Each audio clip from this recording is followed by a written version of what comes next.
নমস্কার বন্ধুরা, আজকের গল্প দৈবজ্ঞের গণনা।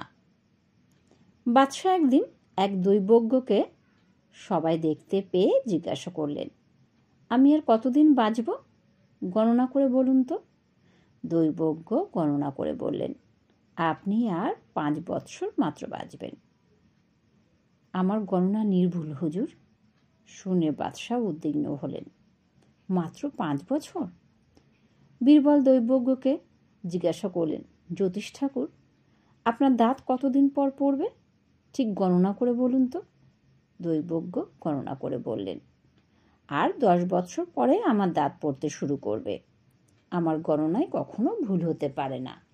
আমি যা গণনা করব তা নির্ভুল। বীরবল একজনকে আদেশ দিলেন অবিলম্বে একজন ঘাতককে ডেকে আনতে, দৈবজ্ঞের কথাটা কতটা সত্যি সেটা জানার জন্য। ঘাতক এলো। বীরবল তাদের আদেশ দিলেন দৈবজ্ঞের 2টি দাঁত উপড়ে ফেলার জন্য, এক্ষুনি। বীরবলের ইশারায় 2জন প্রহরী এসে দৈবজ্ঞকে চেপে ধরল। ঘাতক দৈবজ্ঞের 2টি দাঁত উপড়ে নিল।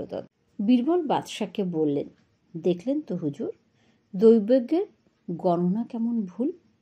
যদি ওর দাঁত 10 বছর পরে পড়বে, তবে কেন আজকেই পড়ে গেল? সেজন্য হুজুর, যখন তখন জ্যোতিষীকে হাত দেখিয়ে মন খারাপ করবেন না। ওদের গণনা যদি ঠিক হতো তবে রাতকে দিন, দিনকে রাত করতে পারত হুজুর। নমস্কার।